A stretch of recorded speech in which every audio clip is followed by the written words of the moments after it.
Una duquesa desaparece de una habitación de hotel cerrada en Venecia. Nadie ve su licencia. Horas después, una nota de rescate, un pañuelo manchado de sangre, y susurros de crímenes en tiempos de guerra resurgen. Pero ¿qué pasa si el misterio no se trata de dónde fue, sino de qué vino a revelar? Esto es una desaparición que no olvidará. Fondo de tormenta distante, voz baja, ominosa. Una tempestad había incautado el Mediterráneo con una venganza raramente vista a fines de octubre. Las olas maltrataron las costas rocosas debajo de Villa Alto Mare como dioses antiguos en conflicto, y el viento aulló a través de olivas como si llorara alguna verdad enterrada. Recuerdo claramente la luz de fuego que parpadeaba en la sala de estar de Poirot, a bordo de nuestro modesto compartimento de tren, donde nos habíamos retirado con un tablero de ajedrez y una botella de fine Armagnac. Tono nostálgico. Fue entonces cuando llegó el telegrama, abierto empapado por la lluvia y con el sello adornado de la baronesa Ginebra d'Alencourt, un nombre no pronunciado en la compañía civilizada durante muchos años. Miré la expresión de Poirot mientras leía, y por los momentos más breves algo desconocido cruzó su rostro. No temor, no sorpresa, sino una preocupación tranquila, casi reverente. «Somos convocados, Hastings», murmuró colocando el telegrama con una delicadeza inusual. «A Amalfi por un fantasma». «¿Un fantasma?», pregunté riéndome torpemente. Poirot no sonrió. «No, mon ami, peor, un recuerdo». La Villa Alto Mare estaba parada como un centinela silencioso sobre las olas, tallada en el acantilado, sus piedras manchadas de sal y sombra. Llegamos en el silencio del crepúsculo. Las últimas nubes a la deriva se alejaban como si tuvieran miedo de quedarse. Un mayordomo mayor con ojos como vidrio quemado, nos saludó con solemnidad sin palabras y nos llevó a un gran atrio donde el tiempo parecía haberse detenido. Susurro leve.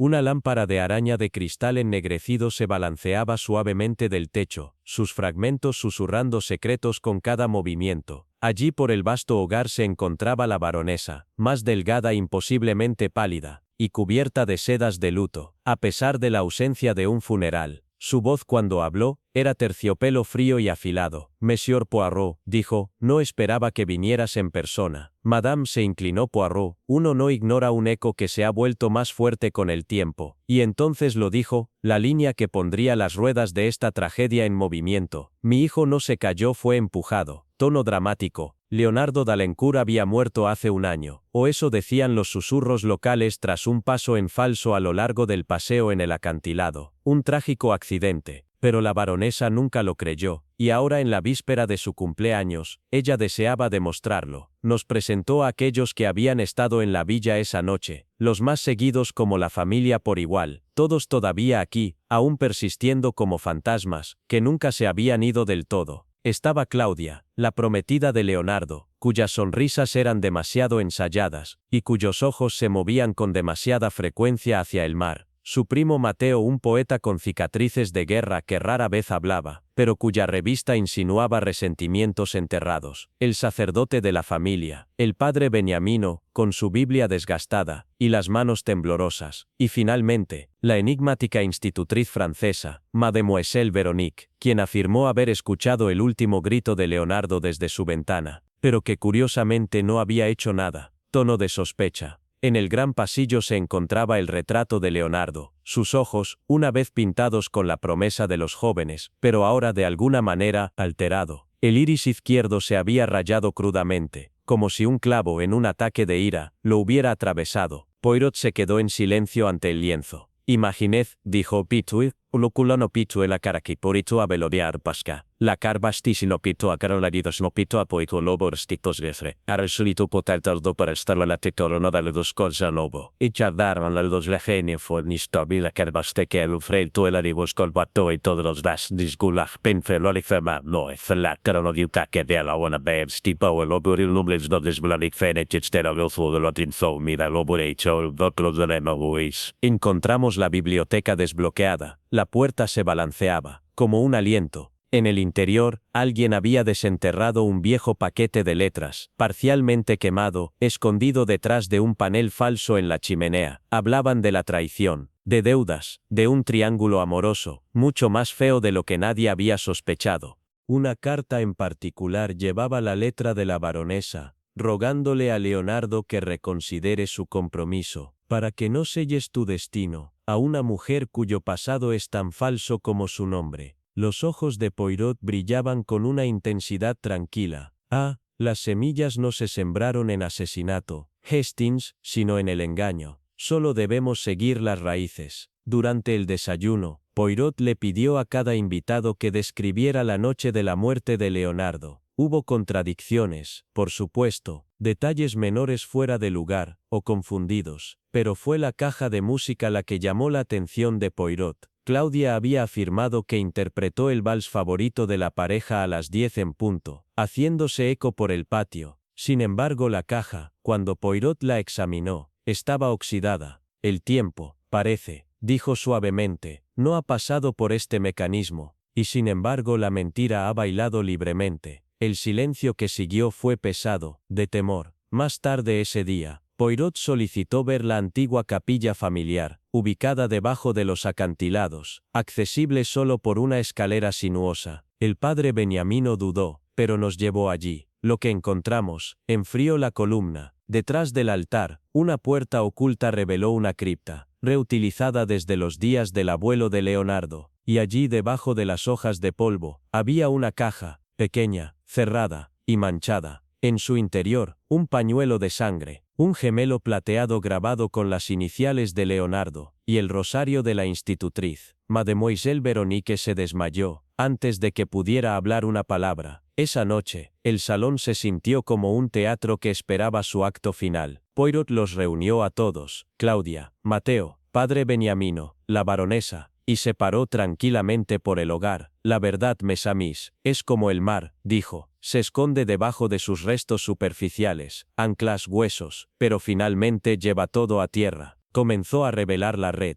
Leonardo había descubierto el secreto de Claudia, un matrimonio anterior, anulado bajo nombres falsos. Había amenazado con cancelarlo, para exponer todo. Mateo, celoso y cargado de deudas tácitas, vio la muerte de su primo como salvación, pero fue Veronique, chantajeada por Leonardo por algo que había escondido hace mucho tiempo, quien había dado el paso fatal, o más bien el impulso fatal. Pero ella no fue la única culpable, concluyó Poirot. Cada uno de ustedes jugó su papel, en el engaño, en el silencio, en la cobardía. La baronesa estaba parada en el borde del acantilado a la mañana siguiente, vestida no de luto negro, sino de un azul profundo y melancólico. Me has dado respuestas, Monsieur Poirot, dijo, pero la paz no es tan obediente. Poirot solo se inclinó. La justicia rara vez se consuela, madame, simplemente restaura el equilibrio. Cuando partíamos de Villa Altomare, giré por última vez para ver el choque del mar contra las rocas, como si intentara alcanzar los secretos aún enterrados dentro de la piedra. Algunos misterios, me di cuenta, no terminan en eco, y en el eco, perduran. Era el tipo de noche que parecía más sueño que anochecer, donde la niebla que se elevaba de los canales venecianos se entrelazaba en la arquitectura de la ciudad, convirtiendo los puentes en fantasmas, y las torres, en siluetas.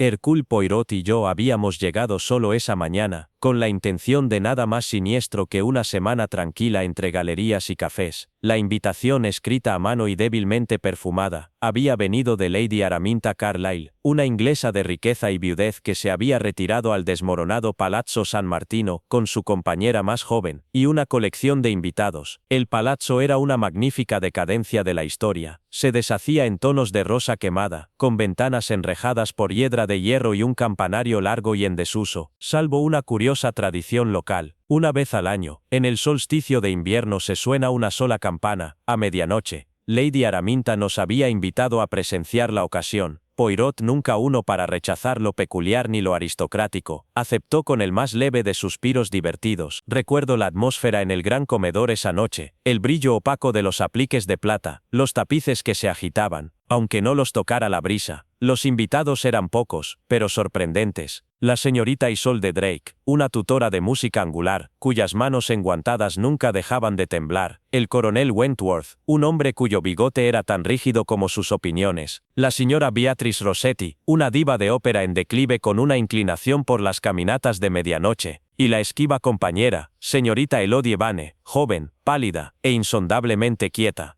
Cuando la campana golpeó a las 12, una nota larga y hueca, no vino de la torre, sino de algún lugar dentro de la casa.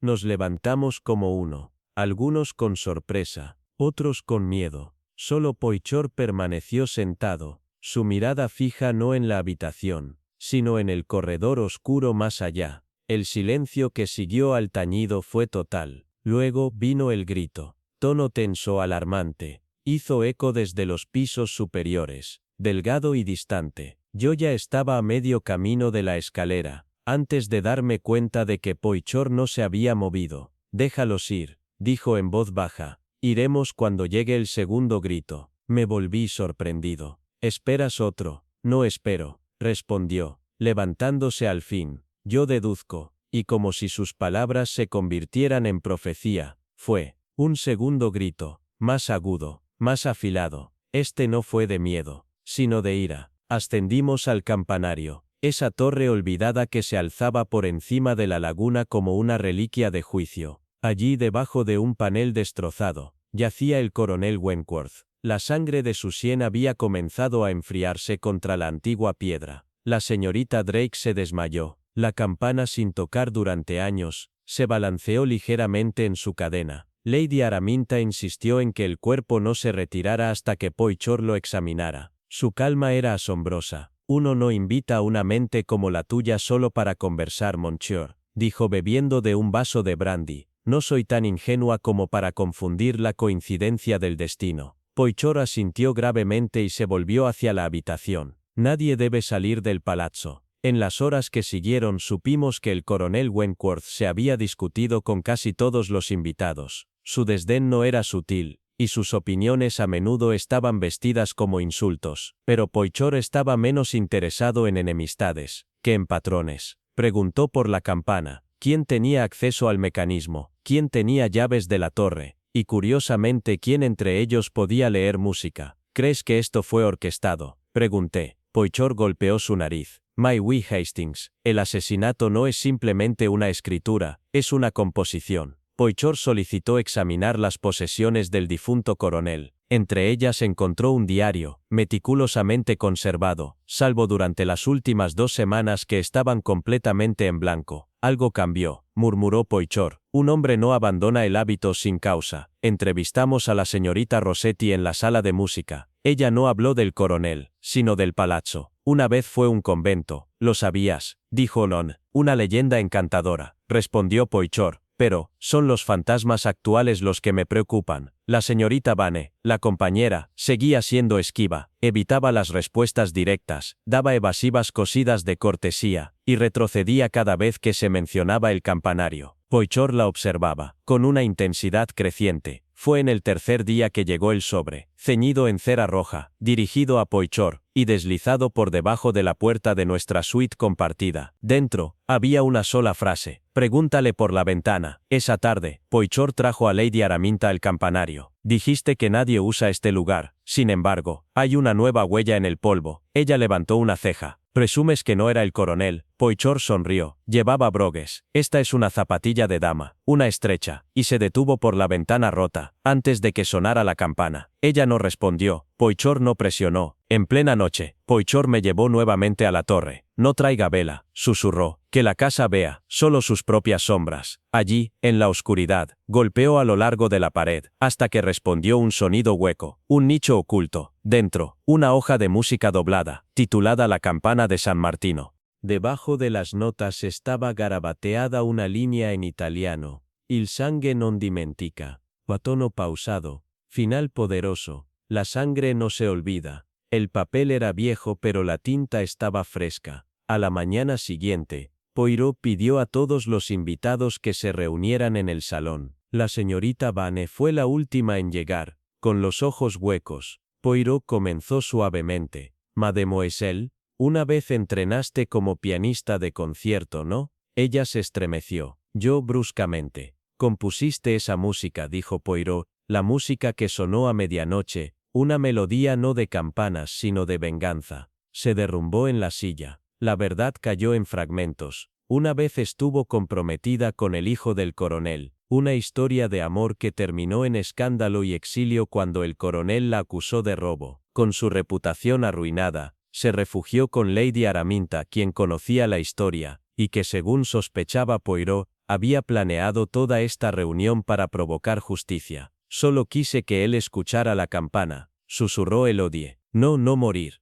Pero alguien, dijo Poirot suavemente, utilizó tu interpretación como cobertura. Fue Lady Araminta quien lo había orquestado todo. Su hijo se había quitado la vida poco después de casarse en secreto con Elodie. El coronel lo había chantajeado para anular el matrimonio. Araminta había llevado su dolor en silencio, hasta que surgió la oportunidad. Invitó a todos, alimentó el drama, preparó el escenario, pero fue la señorita Drake quien empujó al coronel desde el campanario. Una vez que Elodie tocó el tono de campana, Drake, su examante, actuó en su propia ira. Poirot lo explicó todo con calma, sin ningún aire de triunfo. Esto no fue asesinato, concluyó. Fue un requiem. Cada nota se tocó desde el dolor, cada silencio hizo eco del juicio. Llegaron las autoridades. El palazzo se vació. Lady Araminta se paró en el muelle, velada y sin arrepentimiento. Ya ve, Monsieur Poirot, dijo, algunos fantasmas deben ser respondidos, o nunca dejan de sonar. Poirot se inclinó ante ella. Pero la justicia, madame, es una melodía mejor interpretada por manos honestas. Y a medida que partíamos por el canal neblinoso, la campana sonó una vez más, baja, distante y final. Todo había comenzado en una noche, en que la luna colgaba baja sobre el lago, como su reflejo de plata pálida ondulando como secretos susurrados sobre el agua. Hercule Poirot, resplandeciente en un traje gris paloma, y una corbata de seda lavanda pálida, tomaba café bajo la columnata del Grand Hotel di Bellagio. Era finales de junio, y aunque pasaban de las 10, el aire tenía la suave calidez de una noche mediterránea. El sonido de la risa lejana flotaba entre los jardines, y desde un salón remoto, llegaban las suaves notas de un nocturno, demasiado vacilante para ser profesional. La tranquilidad de Poirot no fue perturbada por la música, sino por un curioso encuentro. Una mujer, una visión en encaje marfil, con los ojos sombreados bajo un sombrero de ala ancha, emergió de las sombras del jardín, y se acercó a su mesa. Hizo una pausa, como si midiera la resolución de hablar. Luego susurró, Monsieur Poirot, si valora la vida y la verdad, no deje que la condesa zarpe mañana. Antes de que él pudiera levantarse, antes de que pudiera preguntarle su nombre, ella desapareció en la oscuridad como una mota de niebla del lago. Poirot la observó, sus cejas fruncidas con curiosidad, y aunque no conocía a ninguna condesa, por la mañana, su nombre sería conocido en todo el mundo, vinculado a un asunto mucho más siniestro. La condesa Aurelia di Sarono, viuda de un industrial milanés y reconocida mecenas de las artes, debía partir en su yate privado al día siguiente. Se alojaba en el anexo de la villa del Grand Hotel, una mansión renacentista restaurada, encaramada como un nido de cisnes sobre el lago. Poirot recibió una citación con el desayuno, una nota crujiente, doblada por el conserje enguantado. Su presencia se solicita en la villa di Sarono, urgentemente, es cuestión de discreción e importancia. Firmada únicamente con la inicial. La villa estaba en desorden. Los sirvientes permanecían inmóviles, con los ojos abiertos con esa peculiar quietud de la incredulidad. En el salón, con paneles de cerezo y frescos de querubines desvaídos, el cuerpo de la condesa Aurelia fue hallado en un diván, su cabeza inclinada hacia atrás de forma antinatural, como si escuchara el techo. Una bufanda de seda azul pavo real anudada en su garganta. No había señales de entrada forzada. No faltaba ningún objeto de valor. Solo una caja de música de porcelana, destrozada en el suelo, y el aroma de heliotropo aún flotando en el aire. La noche anterior, la condesa había ofrecido una cena. 5 invitados estuvieron presentes. El señor Felix Harrow, un comerciante de arte cínico de Londres, con deudas tan profundas como su encanto. Madame Laurette Mirot, una cantante de ópera envejecida, cuya belleza se había desvanecido pero cuya voz aún estremecía. El capitán Aldo Belanti, un oficial naval decorado con un temperamento tan preciso como su uniforme. Giulia Sarono, sobrina distanciada de la condesa, regresada tras una década en el extranjero. Y el doctor Paul Vernier, un médico parisino, y supuesto confidente de la condesa. Todos afirmaron haberse retirado a medianoche. Sin embargo, Poirot, con su meticulosa atención, notó 3 cosas: un tacón roto bajo el sofá, una copa de vino intacta, salvo por un débil rastro de lápiz labial, y un cuadro torcido en la pared lejana. No dijo nada. Aún no. Giulia fue la primera en quebrarse. Poirot la encontró esa tarde, paseando entre los oleandros. Usted cree que tenía motivos, dijo abruptamente. Y los tenía. Ella me desheredó, públicamente, cruelmente. Dijo que me faltaba carácter, pero no la maté. Poirot no ofreció juicio, solo una suave pregunta. ¿Y el amor, mademoiselle? ¿También le faltó eso? Las lágrimas se acumularon tras sus pestañas. Ella no amaba nada, no realmente ni siquiera a mi padre. Esa noche, un sirviente encontró a Madame Mirot inconsciente en su habitación. Una sobredosis de láudano al lado de su cama. Una nota sobre papel monogramado decía: sueño con Aria y silencio. No la maté, pero yo también estoy muerto en el corazón. Poirot solicitó que se abriera la antigua sala de música de la villa. Había estado cerrada desde la muerte del conde, años atrás. En el interior, el tiempo colgaba espeso, partituras comidas por polillas, un metrónomo agrietado marcando salvajemente cuando se lo tocaba, y cada pared reflejada en la eternidad. En el atril, Poirot encontró una página, un aria compuesta por la propia Aurelia. En el margen, una mancha de tinta, y las palabras: la verdad viene en fragmentos. Desde detrás de un espejo, Poirot descubrió una puerta escondida. Conducía a un pasaje estrecho que terminaba en una pequeña antecámara con vistas al salón. Un nido de espía. Alguien la había visto morir. El yate permanecía amarrado, sus velas enrolladas como alas dobladas. El capitán Bellanti juró que tenía órdenes de partir al amanecer. ¿Pero de quién?, preguntó Poirot. El capitán vaciló. Ella dejó un mensaje con mi ayuda de cámara. Decía que los planes habían cambiado. Poirot se enfrentó al joven valet.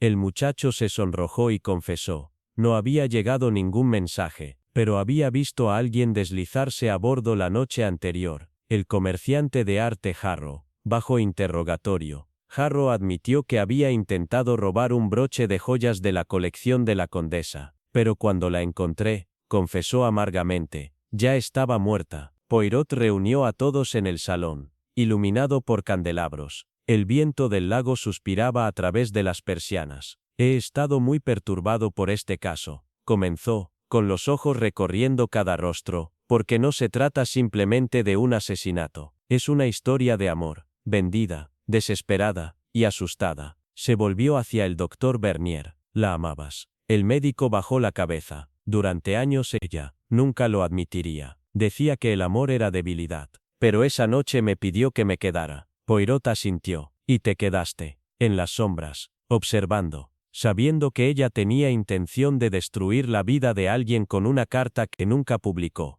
Levantó los restos desgarrados de la carta, recuperados de la caja de música. Y así, elegiste el silencio. La dejaste allí, sola, creyendo que salvaba su dignidad. Pero vino otra Madame Mirot. Un jadeo atravesó la habitación, dijo la cantante débilmente, desde su silla. Poirot levantó una ceja. No la mataste, pero la confrontaste. Ella se burló de ti, lanzó tu último aria al fuego, la abofeteaste, se cayó, la bufanda se enredó, un accidente. Pero huiste, en lugar de ayudar. Un silencio pesado descendió sobre la sala. Sin embargo, continuó Poirot con voz baja, no fue asesinato, fue cobardía, fue orgullo, y el orgullo mes à mis mata más seguramente que las dagas. Poirot se detuvo esa noche en el borde de la villa, observando la luna regresar al lago. La policía ya se había ido. No se realizaron arrestos, no se presentaron cargos. Habría susurros, quizás incluso titulares. Pero la ley en este caso era un pobre recipiente para contener la verdad. Se volvió hacia Hastings, que se le había unido tarde desde Milán. ¿Escribirás esta historia?, preguntó suavemente. Hastings sacudió la cabeza, demasiado triste. La mirada de Poirot se quedó fija en el agua. Sí, dijo, pero es la tristeza lo que nos recuerda que somos humanos. La luna tembló sobre el lago, y en algún lugar detrás de ellos, la caja de música rota tocó una última nota. Fue con el aliento moribundo de un crepúsculo veneciano que llegó la carta, sin membrete, sin firmar, y pesada con el aroma de algo enterrado. Poirot y yo habíamos tomado residencia temporal en el Palazzo Belladonna, una joya de decadencia patricia, olvidada entre canales hinchados de secretos. La carta entregada a Poirot por una camarera muda, contenía solo una línea escrita con trazo cuidadoso: camina nuevamente donde una vez lloró. Y debajo, una dirección: Villa Medora, Torcello. Esperaba que Poirot se burlara del melodrama, pero dobló la carta con una gravedad inusual. Mon ami, dijo, estamos siendo convocados, no por coincidencia sino por consecuencia. A la mañana siguiente, bajo un cielo magullado por la lluvia, abordamos una embarcación privada. Torcello nos esperaba, una isla pantanosa, atormentada por capillas abandonadas y el susurro de campanas antiguas. La villa estaba aislada, silenciosa,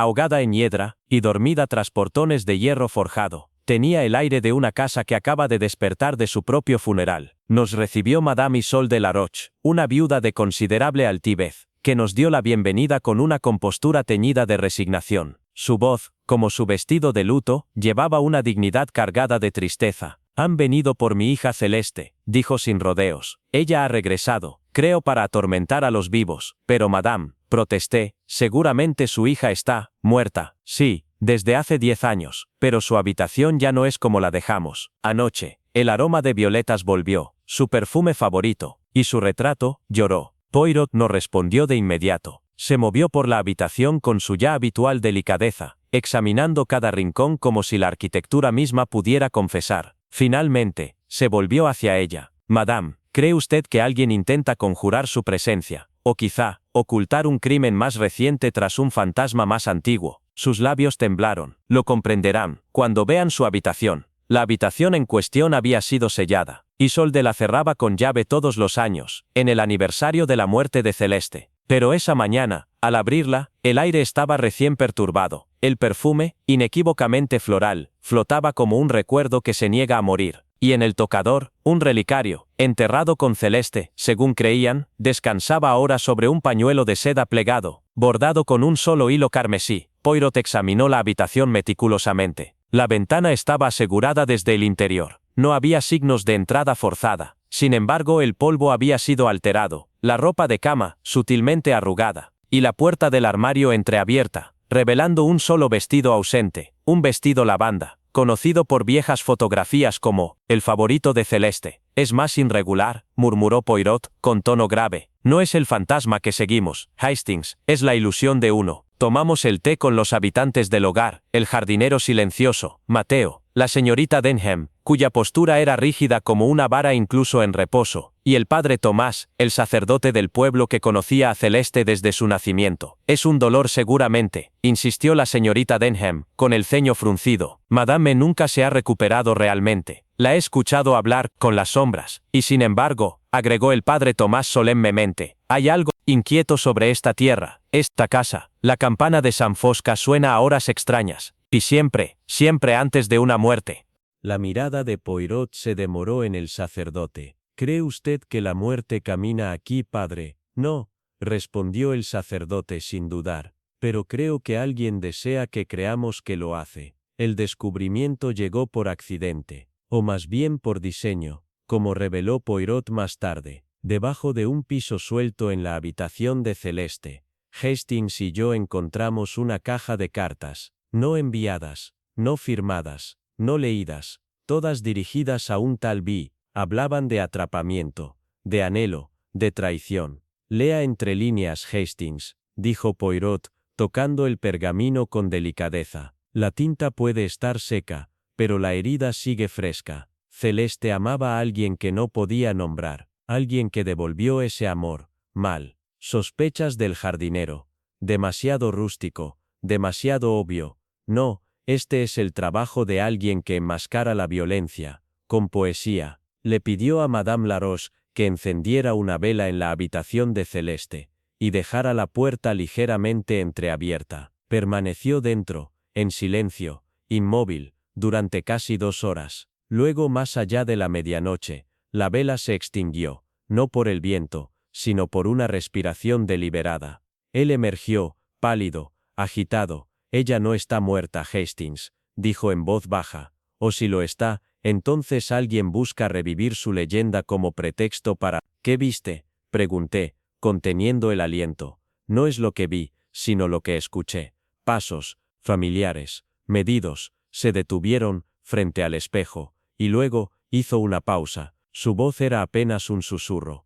Ella susurró mi nombre. Poisot solicitó que se trajeran las reliquias de la familia, entre ellas, una caja de música que alguna vez perteneció a Celeste. Cuando estaba herida, reproducía una canción de cuna, fracturada. Poisot la desmanteló cuidadosamente, y dentro del revestimiento de terciopelo, encontró una fotografía. 2 mujeres, una era Celeste, la otra, inconfundiblemente, la señorita Denham, aunque una década más joven y sin la rigidez que ahora la definía. «Era su amante», dijo Poisot en voz baja, con pesar, se pelearon. Celeste desapareció. Las cartas nunca fueron enviadas. La señorita Denham permaneció, esperando un fantasma. La revelación rompió la compostura de la señorita Denham. En el silencio muerto de esa misma noche, entró en el salón de Poisson sin invitación. Sus ojos estaban desorbitados, sus dedos temblaban. Traté de enterrarlo,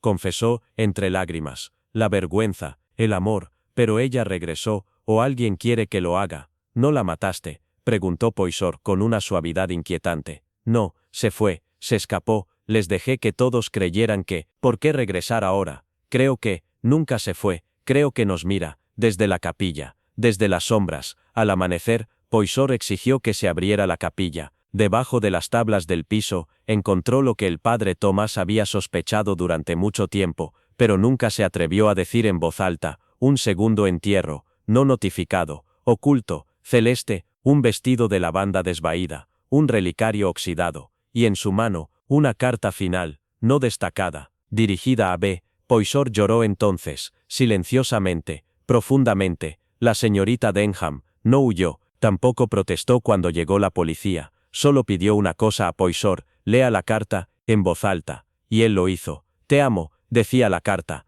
pero me temo lo que puedas hacer cuando el mundo nos niega. Poisson dobló la carta con solemnidad. No fue un crimen de odio, dijo, sino de desesperación, y en el silencio que siguió, las campanas de San Fosca sonaron una vez más, no por la muerte, sino por el perdón. Comenzó como tales historias a menudo lo hacen, con una invitación envuelta en cortesía, pero con urgencia velada. La carta, escrita en una mano delicada y barrida, llegó con el correo de la mañana a los alojamientos de Poisson en Florencia. Llevaba el sello de la Marchesa di San Severina, un nombre que alguna vez fue familiar en los salones de la alta sociedad parisina, ahora susurrado solo entre ecos de escándalo. Mi querido Monsieur Poirot, decía, tu discreción es reconocida, tu brillantez, más allá de comparación. Ven a Villa Marella de inmediato. Ha habido una situación, temo las consecuencias, si la verdad permanece enterrada. Poirot, cuyas pequeñas células grises se agitaban no solo por crímenes, sino también por curiosidades, me convocó de inmediato. Hastings, mi amigo, empaca ligeramente pero con prisa. Vamos a donde las sombras se alargan bajo el sol, donde el pasado camina en silencio, detrás de cortinas de encaje. La Villa Marella se erguía sobre un acantilado con vistas al Golfo de los Poetas, su fachada desvaída como un recuerdo, pero con una grandeza que desafiaba la decadencia. Llegamos al anochecer.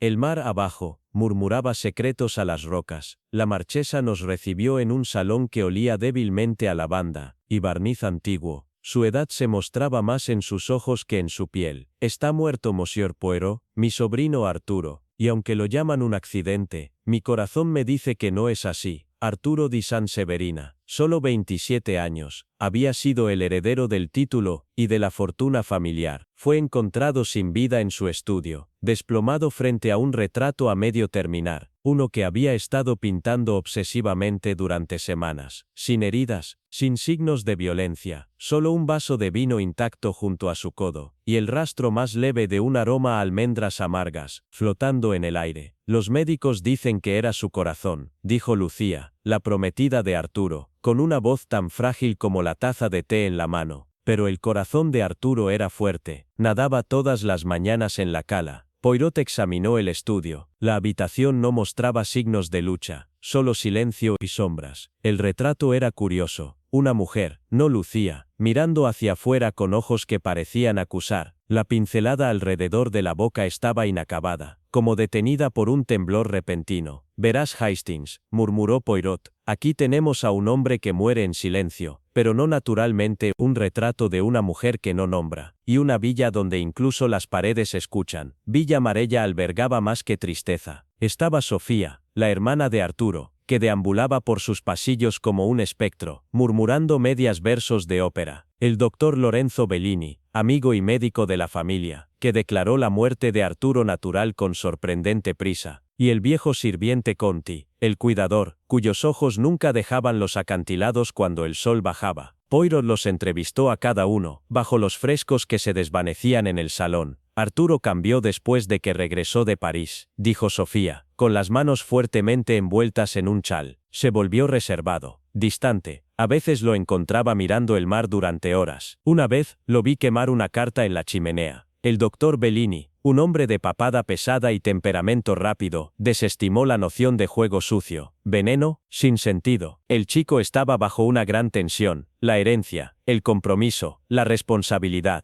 era demasiado. Y sin embargo, reflexionó Poirot más tarde, el vino no se tocó. Un hombre tenso bebe. Hastings no pinta un fantasma, y muere en silencio a sus pies. Fue el retrato el que reveló la primera fisura verdadera. Un historiador de arte visitante, convocado por Poirot, declaró que no era un original, sino una copia. Una mujer pintada hace mucho tiempo, Isabella Rossellini, una musa de 1911, que desapareció tras un escándalo con un diplomático parisino. Ese diplomático, nada menos que, el abuelo de Arturo. Entonces, el pasado regresa, dijo Poirot, con sus bigotes temblando, pero no como memoria, sino como retribución. Un cajón oculto en la oficina de Arturo reveló cartas, páginas escritas en francés, fechadas 3 meses antes, firmadas solo como I. Tú debes la verdad, se leía, o vendré yo misma. Otra más reciente. Llegaré con la luna llena. Espero que hayas hablado, para entonces. La fecha de la luna llena, la noche en que Arturo murió. Poirot solicitó una recreación de esa última noche. Todos los invitados se reunieron en la terraza donde Arturo fue visto por última vez con vida. El mar abajo brillaba con la luz de la luna, las velas parpadeaban. Las verdades, como el vino, comenzaron a derramarse. Lucía habló primero. Iba a cancelar la boda. Vi las cartas. Decía que había encontrado a alguien más, alguien que lo había marcado. El doctor Bellini se inclinó hacia adelante. Estaba obsesionado, no enamorado. Obsesionado con la historia, con la culpa que heredó, se estaba desmoronando. Poirot se volvió hacia la marchesa. «¿Y usted, madame, sabía del escándalo de su esposo, verdad? ¿Temía que destruyera lo poco que quedaba del nombre familiar?» Ella se sostuvo con dificultad. «Hice lo que cualquier madre haría. Le rogué a Arturo que permaneciera en silencio, pero él se negó. Dijo que debía terminar con la maldición». Poirot pidió a todos los invitados permanecer en la villa durante la noche. En el estudio de Arturo, examinó las cenizas de la chimenea. Encontró el débil contorno de un anillo de sello, el pergamino quemado con su impronta. «Hastings, amigo, creo que nuestro Arturo no murió por la mano de otro, sino por la suya, bajo el peso de una verdad demasiado oculta». Pero el misterio no terminó allí. ¿Quién era ahí? ¿Y por qué no se despidió? Al amanecer la respuesta llegó, no en palabras, sino en presencia. Una mujer llegó por mar, anciana, velada y callada. Llevaba con ella una sola fotografía, una niña, junto a un hombre sonriente con uniforme diplomático. «Isabella Rossellini», dijo Poirot suavemente. Ella le entregó un sobre sellado. «Él era mi hijo. Me escribió, vine como él pidió. Demasiado tarde». La carta leída en voz alta en el salón congeló el alma. A quien le interese, los pecados del padre no siempre están enterrados con él. Yo llevo la vergüenza de lo que se le hizo a Isabella. Ella amó de verdad, y fue descartada como polvo en el viento del escándalo. Y yo, Arturo di Sanseverina, llevo ese legado. La volví a encontrar hace 3 meses, su rostro envejecido, su gracia intacta. Entonces supe lo que debía hacer, nombrar la verdad, incluso si nos destruía a todos. Pero la cobardía es un veneno lento. Temía lo que seguiría, la vergüenza, el desmoronamiento. No vi ningún camino hacia adelante. Perdóname. En los días siguientes, Villa Marella se volvió más tranquila. Lucía partió hacia Milán. El anillo de compromiso regresó. El doctor Bellini renunció a su puesto. La marchesa pasaba sus horas caminando por los acantilados, su figura solitaria contra el sol naciente. Isabella, cuya verdad había llegado demasiado tarde, encendía una sola vela en la capilla cada noche, antes de regresar al continente. Poirot y yo partimos poco después. Mientras abordábamos el tren en La Spezia, se volvió hacia mí, los ojos distantes. «Hay crímenes de ley, Hastings, y crímenes del corazón. Arturo no cometió ni uno, y ambos. A veces la justicia no está en el castigo, sino en la revelación». El tren se alejó, el mar brillando detrás de nosotros. El retrato de Isabella permaneció en la villa, restaurado, y sin firmar. Y en el silencio de la noche, cuando la luz de la luna besa los acantilados. Algunos dicen que su voz aún se escucha, cantando una canción de cuna, destinada a un hijo, nunca reclamado. Venecia a fines de otoño, es una ciudad de suspiros y secretos. La niebla se aferra como encaje desvaído a las viejas piedras de los palacios, y cada onda en el agua parece susurrar algo olvidado. Fue en tal noche, cuando las campanas de San Pietro marcaron una medianoche hueca, que Hercule Poirot llegó al convento di Sant'Alma, un lugar que no figura en ninguna guía, y aún más curioso por ello, el convento, ya no en uso por ningún orden sagrado, había sido comprado y convertido en un retiro privado por la marchesa di Robigno, una mujer de reputación particular, y gustos aún más particulares. Había invitado a un grupo selecto de invitados a lo que llamó una velada de reflexión y belleza. Poirot estaba entre ellos, aparentemente para disfrutar de la compañía cultural, pero como pronto aprendería, no todos los que llegaron se dejarían intactos por el pasado. Los invitados eran pocos, pero curiosos. Estaba el coronel Eddings, un oficial británico retirado, con bigote y ojos encerados que nunca descansaban. Lady Celestine, vale famosa por sus perfiles griegos, e infame por las deudas de juego de su difunto esposo, un tranquilo historiador alemán llamado Erfalk, y una joven pálida, Isadora Montaldi, cuya voz era apenas más fuerte que el susurro de las bufandas de seda que siempre llevaba en su cuello. Poirot, siempre meticuloso, observó la forma en que la marchesa se movía entre ellos, encantadora, persuasiva, escuchando. Ella hizo preguntas inusuales durante la cena, sobre la memoria, sobre la traición, sobre la belleza frente a la ruina. Más tarde esa noche, cuando una luna pálida se estremecía sobre la laguna, tomó a Poirot a un lado. «Monsieur Poirot», dijo, su voz baja y acentuada como un aria olvidada, «no te invité simplemente por tu compañía. Creo que alguien tiene la intención de matarme». A la mañana siguiente, la marchesa fue encontrada muerta en la habitación que llamaba la stanza degli specchi, la habitación de los espejos. Estaba cerrada, desde dentro. Su cuerpo, vestido con un vestido plateado, yacía bajo un espejo veneciano destrozado, sin herida, sin sangre, solo una expresión de horror en su rostro, y un antiguo libro de sonetos aferrado a su pecho. El inspector Belanti de la policía de Venecia, un hombre de temperamento brusco y guantes impecables, fue convocado. Frunció el ceño al ver a Poirot, pero a regañadientes le permitió ayudar. Poirot por su parte se quedó largo tiempo ante el espejo roto. «Mon ami Hastings», me murmuró, mientras garabateaba furiosamente en su cuaderno. La pregunta no es cómo murió, sino qué vio. El libro de los sonetos no era mera poesía inactiva. Entre sus páginas se encontraban anotaciones de puño y letra de la marchesa, y un cifrado construido a partir de letras subrayadas. Hablaba de una traición enterrada durante mucho tiempo, una pintura, contrabandeada desde Florencia durante la guerra, que se creía perdida. La marchesa la había rastreado, y alguien lo había descubierto. Lady Celestine alegó ignorancia. Erfalk palideció ante la mención del arte de la era de guerra. El coronel Eddings apretó los labios y se retiró a largas caminatas en la niebla. Pero fue Isadora, cuyas manos temblaron más, y quien se negó a hablar de su padre, una vez un apego militar al propio Mussolini. Poirot, siempre el psicólogo, examinó las paredes del convento con tanto cuidado como a sus ocupantes. Escondido detrás de un fresco en la biblioteca, descubrió un compartimento oculto. Dentro una carta desteñida y una vieja fotografía. La marchesa, mucho más joven, de pie junto a un hombre con uniforme alemán, y un niño pequeño, con ojos inquietantes. La carta, una vez traducida, confirmó su sospecha creciente. La marchesa no siempre había sido di Robigno. Durante la guerra había huido bajo otro nombre. La pintura que buscaba había pertenecido a su familia, y fue arrebatada por alguien con quien cenaba ahora. Esa noche Poirot reunió a los invitados en la antigua capilla. Las vidrieras brillaban con la luz de la luna, las sombras se doblaban como suplicantes.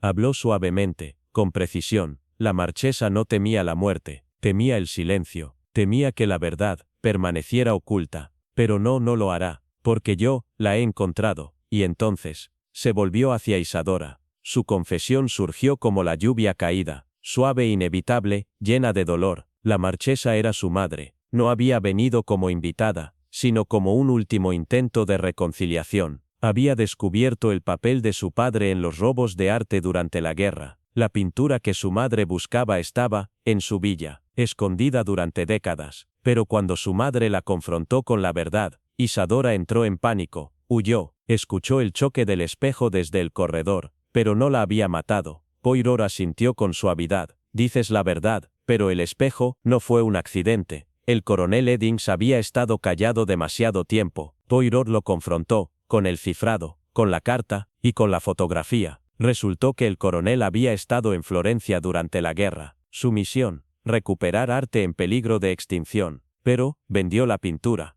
Para financiar su escape. Creyó que lo había enterrado, para siempre. Ella se enteró, dijo Poirot, ella te enfrentó, y en el espejo, vio la verdad de lo que habías hecho. No la golpeaste, coronel, pero rompiste ese espejo, de ira, y en él, no se vio como marchesa, sino como una viuda de la verdad. Su corazón, ya débil, no pudo soportarlo. El coronel no dijo nada, pero el silencio fue suficiente. Días después, los invitados partieron. El convento quedó en silencio una vez más, sus secretos, revelados. Poirot permaneció para un paseo final por los pasillos. Tanta tristeza escondida bajo mármol, me dijo. Muchas caras, reflejadas en vidrios destrozados. ¿Crees que perdonó a su hija? Poirot hizo una pausa. Creo que ya lo había hecho. Era a sí misma, a quien no podía perdonar. Colocó un lirio blanco entre los restos del espejo. Venecia guarda sus secretos, Hastings, pero con un poco de orden, un poco de método. Incluso el silencio puede hablar. Comenzó en una noche de invierno en Florencia, bajo el silencio de la nieve que cae. Una carta llegó a los alojamientos de Poirot, guión elegante, y fragancia de bergamota. Monsieur Poirot, una cuestión de gran delicadeza. Mi esposo ha desaparecido. Por favor, venga discretamente a Villa Lucente. Señora Adriana Morini. Encontramos la villa encaramada sobre el Arno, sus muros de piedra, helados por la nieve. Dentro, la señora Morini esperaba. Dolor y resolución, entrelazados en sus mejillas humedecidas por lágrimas. Desapareció anoche, dijo. La puerta estaba cerrada desde adentro. Temo que sea algo más oscuro.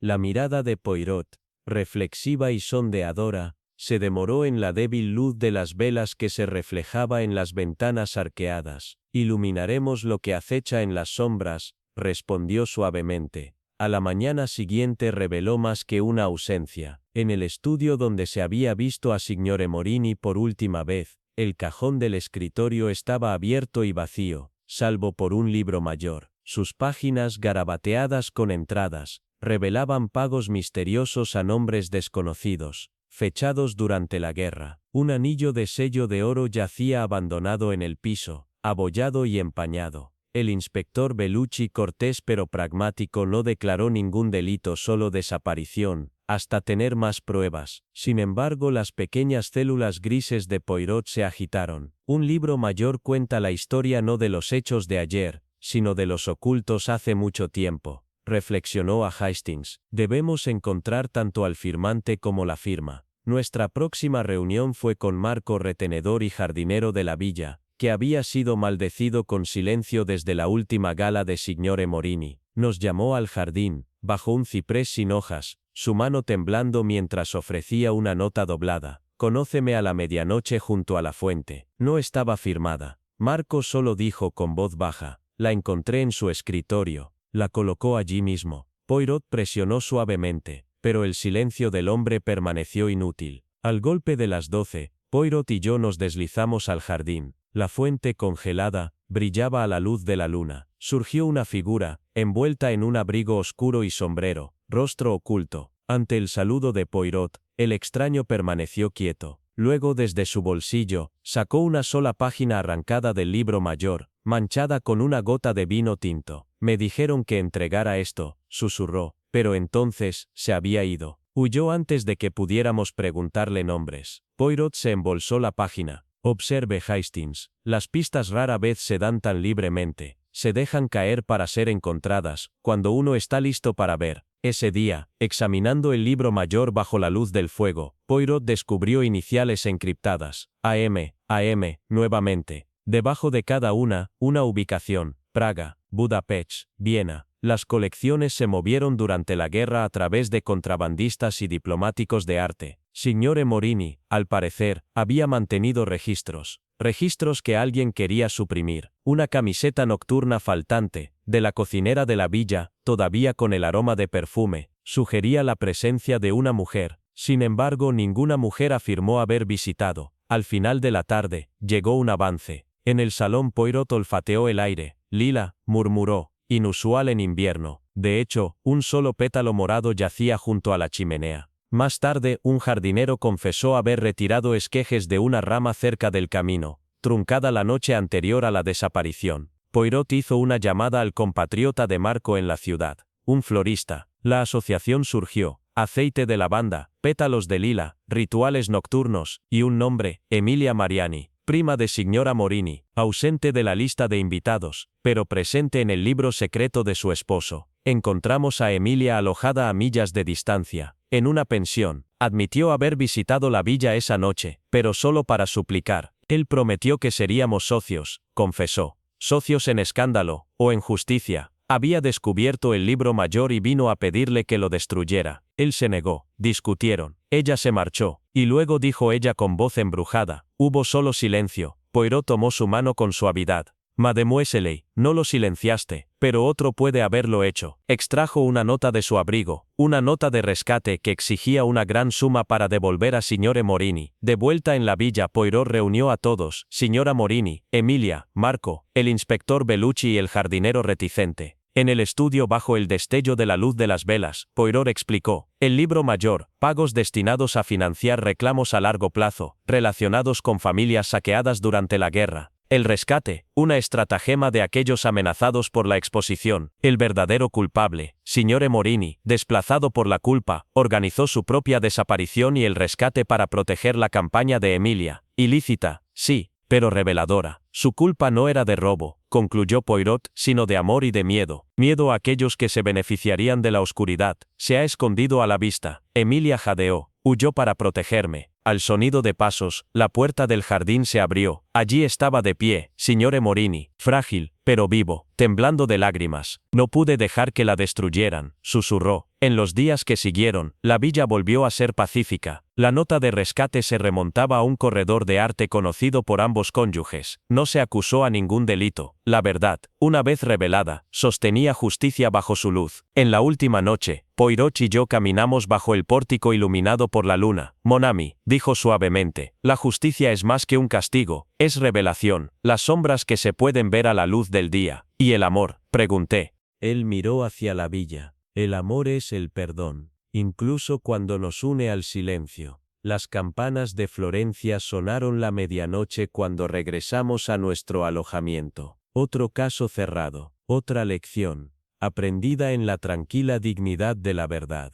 Fue una sombría noche de noviembre cuando llegó la carta, cerrada a mano, sellada con una cresta de cera roja como sangre, con el emblema de un cuervo en vuelo. Hercule Poirot la entregó con interés, mientras la chimenea crepitaba suavemente en nuestros alojamientos en Londres. Yo, capitán Hastings, apostado en la ventana, observaba la niebla rodar sobre el Támesis, como un sudario funerario. Monsieur Poirot está respetuosamente invitado a Ravenwell Hall por la conmemoración del difunto coronel Ambrose Guthrie. Se ha producido un incidente, uno que creo que solo sus talentos particulares pueden resolver. Cordelia Guthrie. Curioso, murmuró Poirot, una conmemoración de los muertos, y sin embargo el tono Hastings insinúa algo sin resolver, algo vivo. Llegamos 2 días después a Ravenwell Hall, una austera finca encaramada sobre los páramos de Northumberland, su fachada de piedra ennegrecida por el tiempo y el clima. El salón se alzaba como un mausoleo en medio del brezo, sus ventanas oscuras y estrechas, como ojos que observan. Lady Cordelia Guthrie, viuda del difunto coronel, nos recibió con un aplomo tembloroso. Sus manos estaban enguantadas en el interior, y su voz llevaba un temblor. Sucedió hace 3 noches, dijo, llevándonos por los corredores de eco del salón. Durante la reunión familiar para el monumento del coronel, alguien intentó entrar en su estudio. La puerta estaba cerrada, nadie lo había tocado desde que falleció, y sin embargo,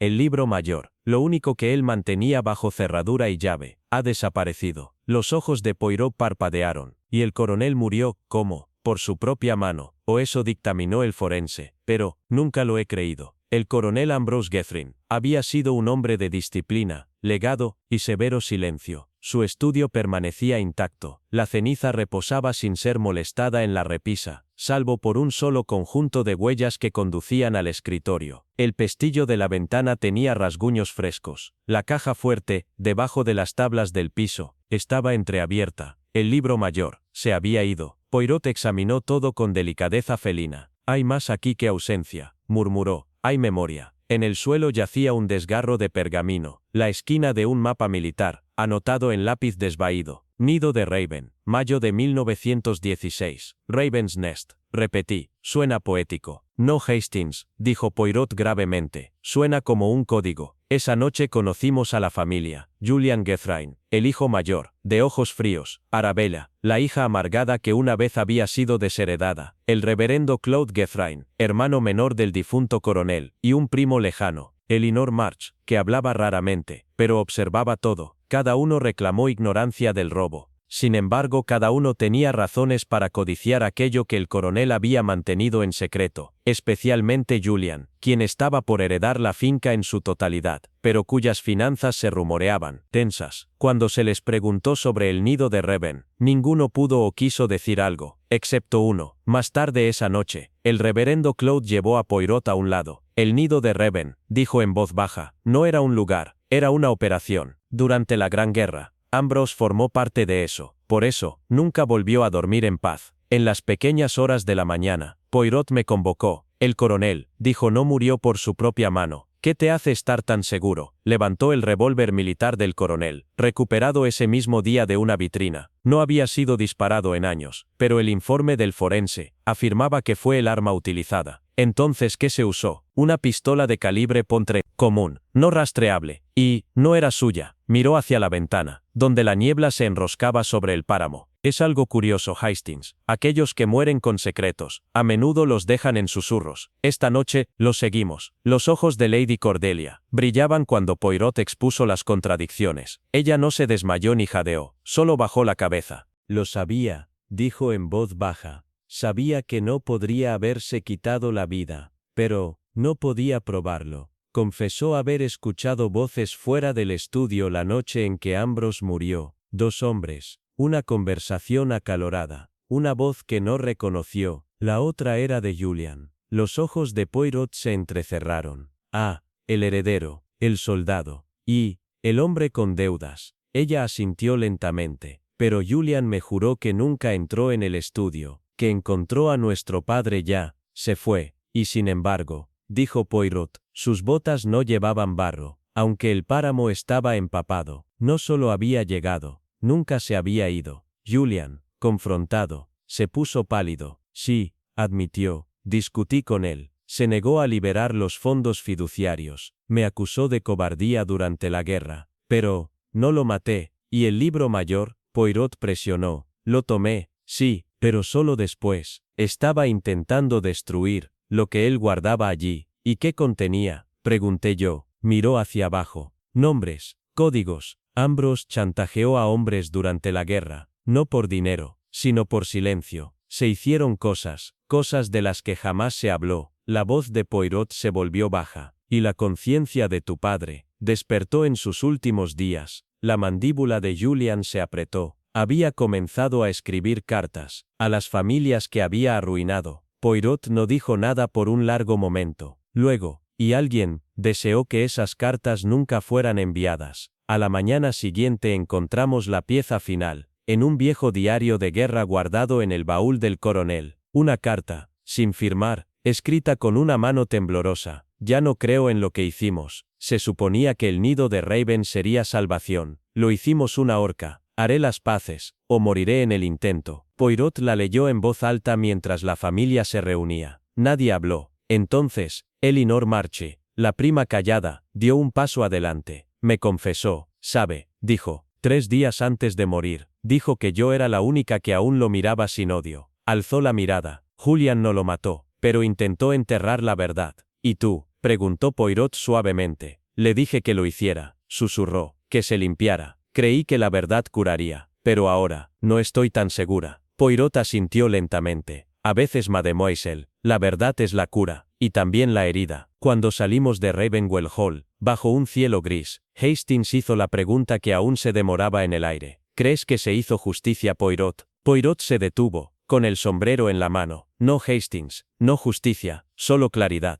Los culpables viven, y los inocentes no siempre se salvan, pero tal vez los muertos, puedan descansar más fácilmente ahora. Miró una vez más al gran salón detrás de nosotros, sus ventanas encendidas apenas contra la penumbra. Vamos, mon ami. Ravenwell ha renunciado a su susurro final. La lluvia tenía una curiosa quietud esa noche, cayendo como el recuerdo de algo que una vez habló, y luego fue olvidado. Venecia se alzaba debajo de ella, contorneada en los bordes como un sueño que se retira al pensamiento de vigilia. Una góndola solitaria surcaba la laguna, su proa reflejando la luz de una lámpara de gas antigua. Dentro de ella, bajo un paraguas violeta, se sentaba una mujer con guantes blancos, su postura inflexible, su rostro oscurecido por un velo de seda. En el muelle del Hotel Carissimi, un palacio menos conocido pero ricamente histórico, que alguna vez fue propiedad de una rama menor de los Medici, se encontraba Hercule Poirot, con las manos a la espalda y los bigotes cuidadosamente rizados. No había sido invitado a Venecia, no formalmente, pero había llegado una carta, sin firmar, oliendo débilmente a lilas y escrita en vitela translúcida. Un acertijo no más, una sola línea. La orquídea de vidrio florece debajo de las capas de culpa. Ven antes que se marchite. Cuando la góndola atracó y la mujer salió, Poirot observó de cerca. Su andar era regio, pero vacilante. Sus ojos, cuando se encontró con los suyos, llevaban el peso de algo que perduraba desde hacía mucho tiempo. Creo que me has estado esperando, dijo suavemente. Y sin embargo, murmuró Poirot con gravedad, sospecho que no eres quien escribió la carta. Ella hizo una pausa, solo brevemente.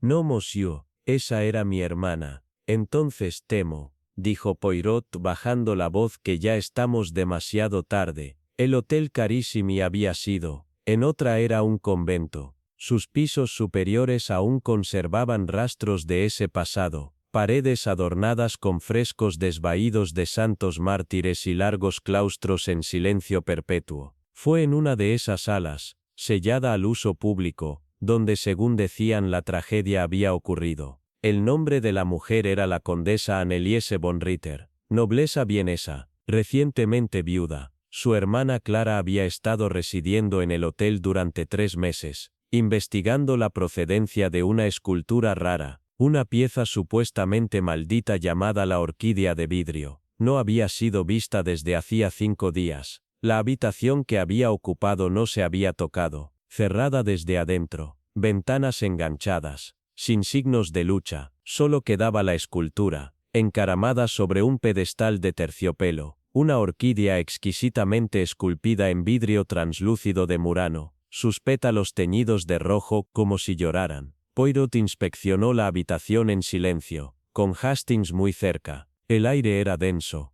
perfumado con bergamota y polvo. No dejó ninguna nota. Ninguna, respondió el gerente del hotel, pero hubo ruidos. En la segunda noche, gritos, luego silencio. Y nadie entró. Imposible, solo había una llave. Poirot giró su mirada hacia la escultura. Entonces la señorita desapareció, dijo en voz baja, en una habitación de la que no podía salir, en un edificio al que nadie entró. Una ilusión digna de Houdini, pero sin aplausos al final. En los días siguientes, Poirot entrevistó a los huéspedes, un artista que se recuperaba de un colapso, una viuda inglesa obsesionada con las sesiones espiritistas, un pianista ruso con manos temblorosas. Cada uno dio versiones teñidas de superstición. La orquídea llora por la noche, afirmó la viuda. La vi una vez en el pasillo, dijo el pianista, pero cuando la seguí, el salón estaba vacío. Poirot permaneció inmóvil, pero surgió una curiosa información. Clara había contactado recientemente a un historiador veneciano, un recluso llamado Giovanni Bellani, solicitando registros sobre un incendio del siglo XVII que había consumido un monasterio en ese mismo lugar. Hastings estaba perplejo. ¿Crees que hay una conexión? Poirot solo sonrió. Mon ami,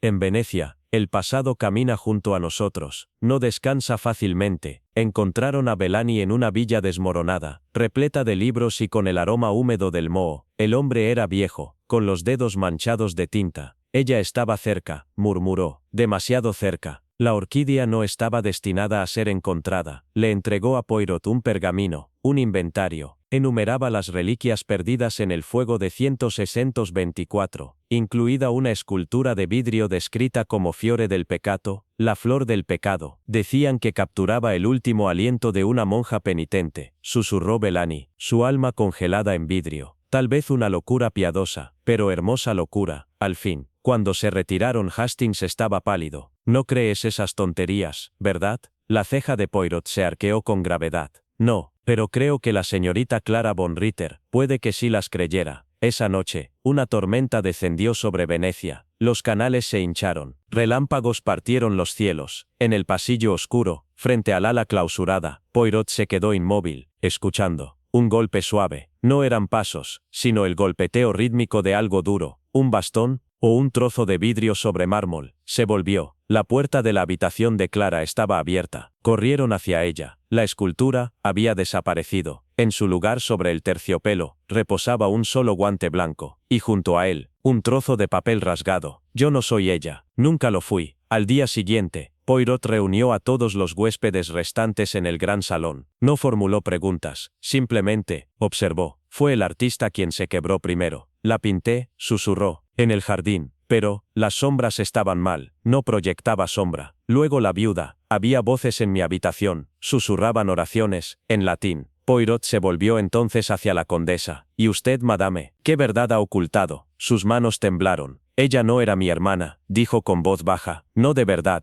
éramos huérfanas, criadas juntas sí, pero Clara cambió después de encontrar la orquídea. Decía que recordaba cosas, otras vidas, otras muertes, que la escultura era una clave. Poirot inclinó ligeramente la cabeza. Y tal vez, dijo con dulzura, tenía razón, encontraron la escultura días después. Había sido devuelta, anónimamente, a la Basílica de Santa María de la Salute. Ahora, llevaba una nueva fractura, un solo pétalo, agrietado. Dentro del hueco del tallo, había una pieza de vitela enrollada. Poirot la leyó en silencio. Luego, por primera vez que Hastings podía recordar, él lloró. Fue una confesión, mitad poema, mitad lamento. Clara se había escondido, no por peligro, sino por identidad. Ella creía que una vez había sido hermana Benedetta, una monja quemada en el fuego de 124 por traición y amor prohibido. La escultura, escribió, había despertado su memoria. Ya no podía vivir en dos tiempos. Su línea final, el alma recuerda lo que olvida la mente. No estaba perdida, estaba regresando. Venecia estaba callada, cuando Poirot y Hastings partieron. Cuando la góndola se alejó, Hastings hizo la pregunta que había permanecido en ambas mentes. ¿Crees que estaba enojada? Poirot consideró. Luego respondió suavemente. No, mon ami. Creo que fue perseguida. Y algunos fantasmas no provienen de espectros, sino de verdades demasiado frágiles para soportar. Miró hacia atrás, a la ciudad. Sus cúpulas reflejaban el sol creciente. La orquídea de vidrio ha florecido, y se ha hecho añicos, pero en su ruptura, ha contado una historia, que no creo que ningún tribunal comprenda, aunque todo corazón pueda sentir. Y con eso, la góndola se adelantó, dejando atrás la ciudad de los espejos. Era el tipo de reservas que Venecia guarda para historias de santos desaparecidos y juramentos traicionados. El viento susurraba a través de los campaniles, como un recuerdo demasiado frágil para decirse en voz alta, y el agua del canal, tranquila pero inquieta, brillaba con la melancolía de los viejos secretos. Hercule Poirot se paró en el embarcadero podrido de Vigna de la Luna, la isla descuidada que alguna vez fue hogar de monjes de una orden olvidada. Un lanzamiento privado lo entregó a él, y a mí capitán Hastings a este lugar, a pedido de Lady Annabel Wescombe, una mujer pálida y febrilmente impulsada, cuyo hermano había desaparecido una quincena antes. Él desapareció dentro de la capilla, susurró ella, mientras pasábamos entre estatuas destrozadas y fuentes que se reían con crueldad. No hay huellas, ni sonidos. Las puertas estaban atornilladas desde el interior. Poirot no dijo nada, pero pude ver su mente girando, en silencio. A fondo, llegamos a la capilla justo cuando las campanas marcaron las 6, un sonido hueco, reverberante, como una voz que intenta recordar su propio nombre. La finca había sido, alguna vez el retiro de verano del cardenal Ambrosi, cuyo gusto por las reliquias y la reclusión hizo célebre a Vigna de la Luna en siglos más oscuros. La capilla estaba allí, en el centro, como un corazón, cuyo ritmo había cesado hacía ya mucho tiempo. En el interior las velas que Lady Annabel había encendido titilaban con incertidumbre contra los frescos desmoronados. Su hermano Marcus Wescombe había sido visto por última vez entrando allí, solo. La puerta cerrada no mostraba señales de manipulación. La única vidriera que representaba a San Sebastián, atado y sereno en su tormento, era demasiado estrecha para permitir una fuga. Y sin embargo, Marcus había desaparecido. El inspector Bellini del Carabinieri veneciano se burló, cayó a la laguna, una locura lo alcanzó. Posiblemente, murmuró Poirot, pero considere, la locura deja rastros. Este hombre no dejó ninguno. Esa noche, bajo el suave silbido de la lluvia, cenamos con los residentes restantes de la villa. Estaban el padre Emiliano, capellán, con ojos demasiado viejos para su rostro juvenil, el señor Temple, historiador, encargado del catálogo del arte de la capilla, y la Contesa di Orsini, cuyas perlas susurraban contra sus clavículas al moverse. Marcus temía algo, confesó la Contesa, tras 2 copas de amaro.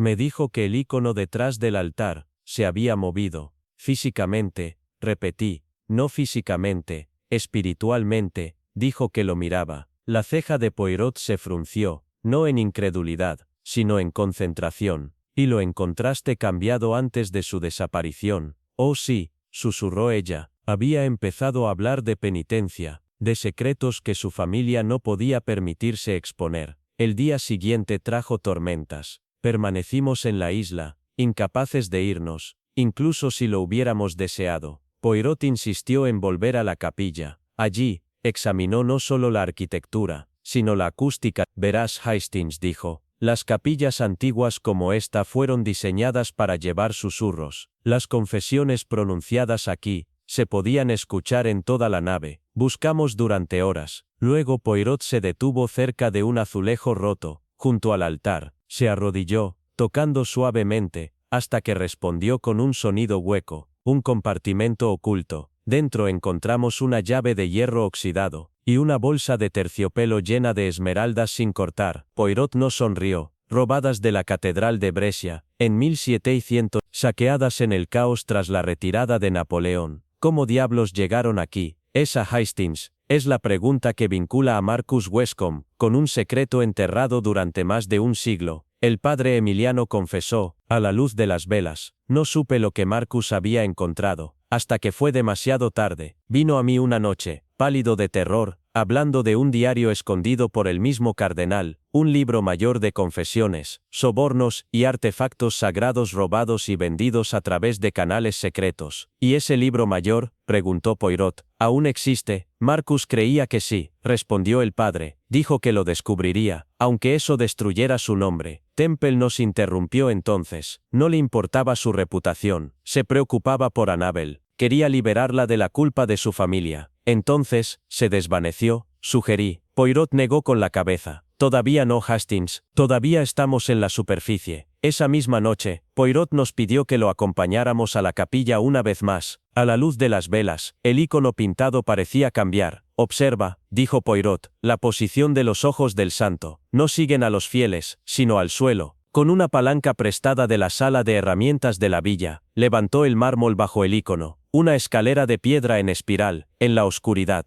El aire estaba lleno de humedad e incienso de hace mucho tiempo, y en la parte inferior, Marcus Westcombe, vivo, pálido, demacrado, agarrando el libro mayor perdido del cardenal. Marcus se había escondido, convencido de que estaba siendo observado, no por hombres, sino por el destino mismo. Temía lo que la verdad le haría a Annabel. La destruirán, sollozó. Nuestra familia lavó reliquias a través de donaciones falsas. Mi padre fue, lo peor de ellas. Poirot se arrodilló a su lado. Mon Dieu, susurró con pesar, cuando se rompió la tormenta y llegó el bote. Regresamos a Venecia con el libro mayor asegurado. El inspector Bellini, escéptico hasta el final, reconoció a regañadientes el genio de Poirot. Lady Annabel sostuvo la mano de su hermano en silencio. No fue perdón, sino comprensión. Y Poirot, de pie al borde del muelle mientras el sol doraba el agua, me dijo: Hastings, hay crímenes de codicia y crímenes de violencia, pero los más peligrosos son los de conciencia. porque usan la máscara de virtud. No fue la carta lo que me llamó la atención esa mañana, sino el débil aroma de lavanda que se aferraba a ella, un perfume persistente que parecía demasiado delicado para el pesado pergamino en el que estaba escrito. Estábamos sentados en el salón de la Villa Fiorencia, con vistas a las aguas nebulosas del lago, como, cuando el conserje se acercó con el sobre, Poirot lo tomó con un ligero asentimiento. El arco de su ceja ya formaba la primera pregunta. Una llamada de angustia, mon ami, murmuró después de leerla, doblando la carta con precisión exacta. Estamos invitados a una capilla, una invitación más curiosa. N'est pas? La carta provenía de un viejo conocido, la marchesa Evelina d'Orsay, una mujer de considerable reputación, y una riqueza aún mayor. Escribía sobre eventos extraños en su finca familiar, Viña de la Luna, un exmonasterio encaramado sobre los acantilados con vistas al lago, ahora convertido en una residencia privada, susurros en la capilla por la noche, una campana que sonaba aunque no se tirara de ninguna cuerda, y lo peor de todo, la muerte súbita e inexplicable de su hijo, Tommaso, un pintor de genio, atormentado. Esa noche, estábamos a bordo del ferry del lago, envueltos en una niebla tan profunda que parecía tragar el mundo entero. Era el tipo de noche en que el silencio mismo se sentía como un presagio. La finca se alzó de la niebla, como algo arrancado de un tiempo olvidado. Torres ahogadas de hiedra, ventanas cerradas y ángeles de piedra, erosionados por siglos de lluvia. Nos recibió un hombre que se presentó como Padre Gianni, el capellán residente de la finca. Una figura encorvada, en una sotana general, parecía más un fantasma que un hombre. «Habéis venido a encontrar lo que se esconde en las sombras», le dijo a Poirot con una mirada tanto afilada como triste. «Pero tenga cuidado, signore. Algunas sombras no son para la luz». En el interior, la capilla era más fría que el aire exterior. Debajo de sus techos abovedados, los frescos de santos y mártires lloraban lágrimas carmesí, desvanecidas por el tiempo, y sin embargo inquietantemente vívidas a la luz moribunda de las velas. Poirot se paró debajo del campanario, y escuchó, como si las piedras mismas pudieran confesar. Esa noche, la campana sonó una vez, un sencillo peaje, triste, que despertó a toda la casa, pero cuando subimos la escalera de caracol hasta el campanario, no encontramos a nadie. El mecanismo no se había tocado. Un misterio que se anuncia a sí mismo, dijo Poirot suavemente. Pero no seamos apresurados, incluso los fantasmas deben tener motivos. En el estudio de Tommaso, el aire olía a trementina y rosas secas. Los lienzos se apoyaban contra cada pared, salvajes, con color y furia. La mayoría mostraban a la misma mujer, pálida, con ojos huecos, y una cicatriz bajo la clavícula. Evelina nos dijo que no la conocía. Afirmaba que ella lo visitaba, en sueños, susurró, pero encontré huellas en el suelo del estudio, incluso cuando estaba cerrado. Padre Gianni se agitó más con cada hora. Se opuso a nuestras preguntas, advirtiéndonos que dejáramos a los muertos en paz. Tommaso fue maldecido por la vanidad, por la obsesión. Invocó su fin, a través del sacrilegio. Poirot examinó el campanario nuevamente. No sacrilegio, mon père, pero quizás una mascarada. Esa noche, cuando la niebla envolvió la villa en su abrazo asfixiante, Poirot solicitó cenar con todos los habitantes de la casa. Estaban presentes la marchesa, Padre Gianni, el jardinero Mateo, la criada Lucía, y la sobrina de Evelina, Bianca, una mujer joven, con una voz temblorosa y un intelecto intenso.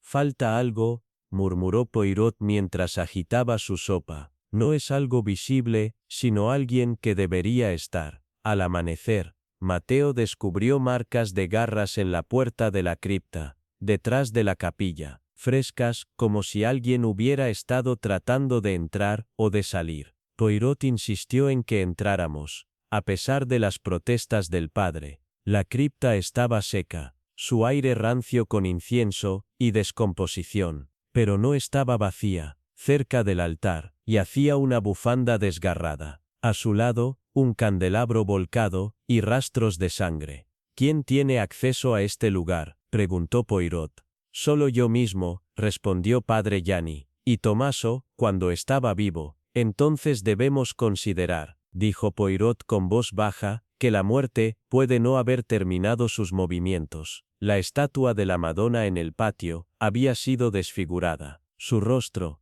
roto, y a sus pies, alguien había dejado un ramo marchito, y una carta dirigida a Evelina. «Tus pecados se levantarán», decía, «así como me enterraste, así volveré». Poirot reunió a todos en el salón. La tensión crepitaba como una tormenta. «Los secretos tienen peso», comenzó, «rompen el yeso, hacen sonar campanas y matan». Se volvió hacia Evelina. Tu hijo no estaba loco, él vio algo, o a alguien, y la pintó, una y otra vez. Una mujer que afirmaste no conocer, pero hay más en ti, marchesa, que dolor. Ella palideció, nunca tuvo la intención de llegar tan lejos. Poirot reunió los detalles, demasiado sutiles para cualquiera, excepto para su ojo, la cicatriz idéntica en las pinturas, una fotografía escondida en la caja de joyería de Evelina, y un viejo registro del convento. Se llamaba hermana Inmacolata, reveló, una vez fue tu criada, luego, la amante de tu hermano. Cuando se volvió inconveniente, fue enviada lejos, al convento que una vez ocupó esta villa, pero ella nunca se fue, murió aquí, y alguien ha asumido su causa. Bianca, temblando, se puso de pie. Ella era mi madre. Los jadeos ondularon por la habitación. Me mentiste, le dijo a Evelina, toda mi vida. Esa noche, Poirot mantuvo vigilia en la capilla. Precisamente a la 1 de la mañana, la campana se puso en movimiento, y se movió. Siguiendo el sonido, no hacia arriba, sino hacia abajo, abrió un pasaje escondido debajo del altar. Allí, en una habitación llena de huesos olvidados, estaba el padre Gianni. Usted llamó a la campana, dijo Poirot, para convocar a la justicia, respondió el sacerdote. O venganza, Gianni confesó. Él había sido quien atrajo a Tommaso a la cripta. El joven había descubierto demasiado, había comenzado a cavar, tanto metafórica como literalmente. Había encontrado el nombre de Inmacolata en los registros de la capilla, había pintado su rostro, en memoria. Tenía que ser silenciado. Usted lo llama justicia, dijo Poirot, pero yo lo llamo asesinato. Gianni fue llevado. Evelina lloró, no solo por su hijo, sino por sus pecados. Bianca dejó la villa esa mañana, con la cabeza en alto, y la niebla rompiéndose al fin.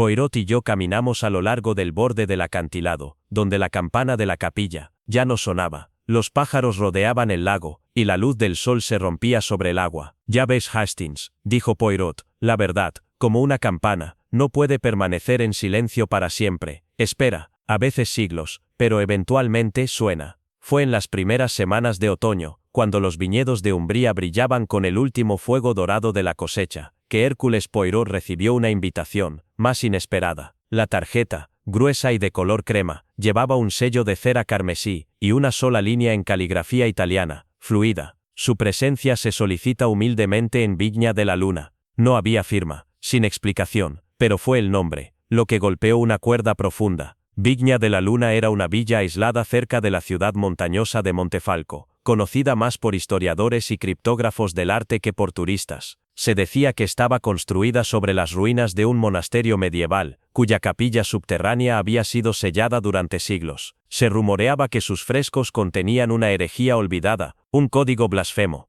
La villa pertenecía ahora a la contesa Bianca Ravello, viuda del controvertido teórico del arte Luca Ravello, quien había muerto enigmáticamente el año anterior, cayendo por una gran escalera. Pero Poirot no fue convocado para un aniversario, ni para una consulta artística. La carta que siguió, escrita con tinta delicada por la propia contesa, insinuaba un misterio más profundo. Creo que mi esposo no murió por accidente. Creo que fue silenciado. Por favor, venga antes de que me hagan lo mismo. Poirot llegó a Vigna de la Luna bajo un cielo magullado de violeta. La villa se alzaba como un fantasma desenterrado, sus piedras plateadas por el tiempo, sus ventanas cubiertas por terciopelo. En el interior, la contesa esperaba, velada de negro, su figura leve pero regia. Sus ojos, tensos de preocupación, se movían inquietos por las esquinas de la habitación, como si temiera que las paredes escucharan. Mi esposo, dijo con voz temblorosa, estaba a punto de revelar algo terrible. Había encontrado un código en la capilla debajo de esta casa, un cifrado oculto en los frescos. Dijo que cambiaría todo lo que sabemos sobre ciertos maestros renacentistas. Expondría una falsificación a gran escala, y entonces, cayó. La ceja de Poirot se alzó, fruncida. ¿Y usted cree que alguien lo empujó? Creo que fue asesinado, respondió, simplemente. Y la capilla fue sellada de nuevo, al día siguiente. Le entregó a Poirot un pequeño objeto, un rosario, hecho no de madera, sino de hueso intrincadamente tallado. Su cruz tenía el emblema de un sol negro. Esa noche Poirot cenó con los demás invitados. Signor Emilio Bertani, un financiero y patrón de las artes. Hermana María Valente, una monja dominica y exalumna de Ravelio. Y Lorenzo de Luca, un joven criptógrafo del Ministerio de Cultura. El aire Estaba cargado de cortesía y miradas veladas. A medida que se vertía el vino, y las lámparas de aceite titilaban, Poirot observó. Bertani hablaba extensamente sobre la autenticidad en el arte. Hermana María esquivaba toda mención del trabajo de Rabelio, sus dedos tensos sobre un crucifijo. Lorenzo permanecía callado, pero sus ojos oscuros traicionaban una mente agitada. Más tarde esa noche, Poirot caminó por los viñedos bajo la luna. Una sombra cruzó las hileras, escurridiza, furtiva. La siguió, hasta una puerta de la capilla entreabierta, a pesar de estar sellada con hierro. Un escalofrío lo recorrió al acercarse, y ver, grabado junto al umbral, el símbolo del sol negro. A la mañana siguiente, por insistencia de Poirot, la capilla fue abierta. El aire que salió tenía siglos de encierro, pero no estaba vacío. Debajo del altar, un pasaje descendía a la oscuridad. Sus muros, frescos que retorcían escenas bíblicas en grotescas inversiones. Uno mostraba a la Madonna llorando, mientras los ángeles alimentaban páginas sagradas a una pira. Otro, a Cristo, extendiendo la mano no al cielo, sino a un cáliz sostenido por una figura sombría, sin rostro. Fue Lorenzo quien habló primero. Esto no es herejía, susurró, es un código. Mire, los halos están hechos con notación musical. Las túnicas, con secuencias geométricas. Es un mensaje. Poirot asintió, con gravedad.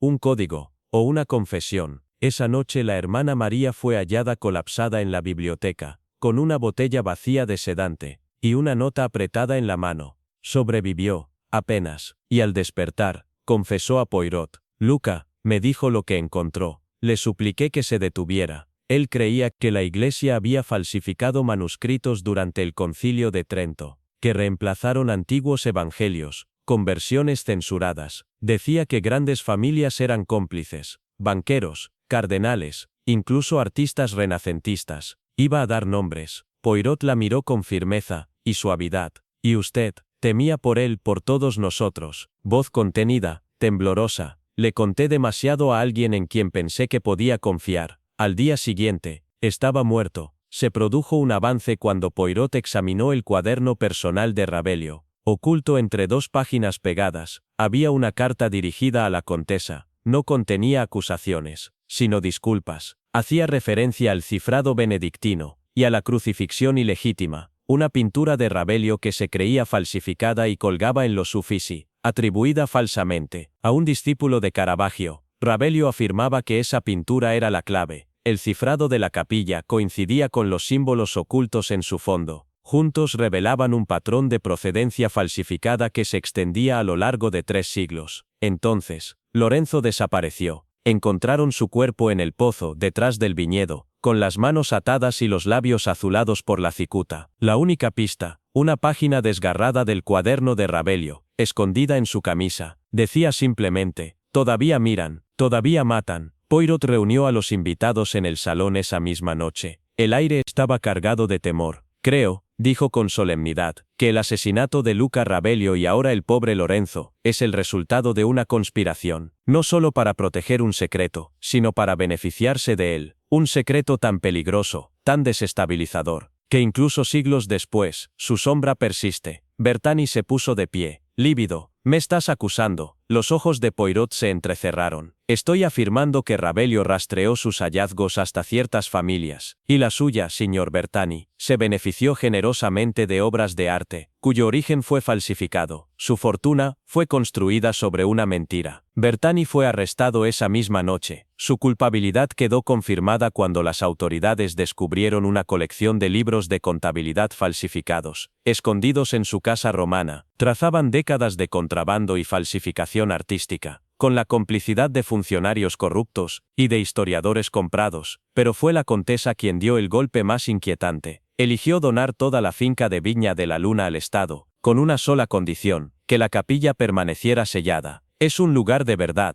le dijo a Poirot, pero también, de dolor. Déjelo descansar. Poirot, mirando una última vez el sol negro grabado en piedra, murmuró, a veces, señora, la justicia no está en la revelación, sino en la decisión de dejar algunas sombras sin ser molestadas. El viento llevaba consigo el aroma de las uvas trituradas, y del polvo antiguo. Poirot inclinó la cabeza. Ben Hastings, dijo suavemente, la cosecha está hecha. La carta llegó en la segunda semana de abril, cuando la primavera comenzaba a suavizar los bordes afilados de un largo invierno. Venía en papel color crema, con la cresta desvaída de los Marchesi di Roviano, matasellada en un remoto pueblo del sur de la Toscana. Hercule Poirot, cuya rutina diaria rara vez permitía sorpresas, la contempló con curiosidad educada, antes de abrirla con su abrecartas de plata. La letra era elegante, aunque temblorosa. La marchesa Leonora di Roviano, decía, solicitaba el discreto consejo de Monsieur Poirot, en un asunto que no podía detallar completamente por escrito. La capilla de su familia, una estructura medieval en ruinas, situada sobre los acantilados del pueblo de Viña de la Luna, se había convertido en el centro de leyendas y de susurros de miedo. Algo antiguo, decía, se había despertado. Y alguien, temía, estaba a punto de morir. Poirot, siempre intrigado por la intersección entre el mito y el motivo, accedió a viajar. Yo, el capitán Arthur Hastings, lo acompañé. Poco sabíamos que estábamos a punto de adentrarnos en un misterio empapado no solo en sangre antigua, sino también en pecados mayores. Viña de la Luna era menos una aldea que una insinuación. Sus callejuelas estrechas se deslizaban entre edificios centenarios de piedra, cubiertos de hiedra, y embriagados por la fragancia de las primeras glicinas. Los lugareños nos observaron llegar con ojos cautelosos. La villa de la Marchesa se alzaba sobre el pueblo elegante, aunque fatigada. Sus ventanas parpadeaban lentamente contra el crepúsculo descendente.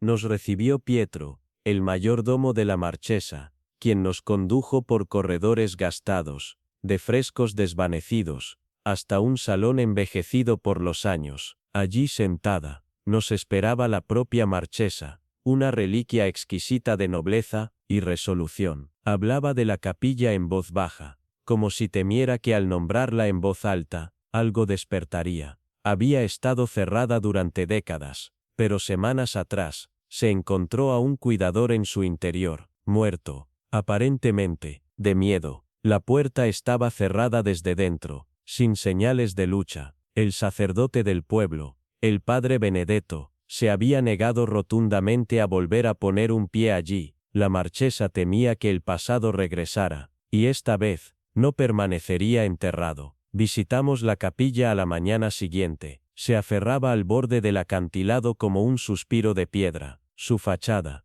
agrietada como un hueso antiguo, parecía ceder bajo el peso del tiempo. Un fresco desvaído de la Madonna vigilaba sobre sus puertas, desdibujado por la lluvia y por los años. En el interior, el aire era frío y pesado. El aroma de la mirra aún flotaba débilmente. Poirot examinó el piso de piedra, los bancos, el altar adornado pero cubierto de polvo. Un lugar de culto, sí, murmuró, pensativo, pero también de secretos. En la sacristía, encontramos signos de un espacio de vida improvisado, el del cuidador, una cuna estrecha, un diario, de cuero quebradizo. Las últimas entradas se volvían erráticas, menciones de voces, de un niño en las paredes, de pasos, cuando ninguno debería caminar, y siempre, siempre, la última palabra, repetida una y otra vez, perdonar. La profesora Gabriele Fontana, una historiadora de arte de Florencia, llegó esa misma tarde.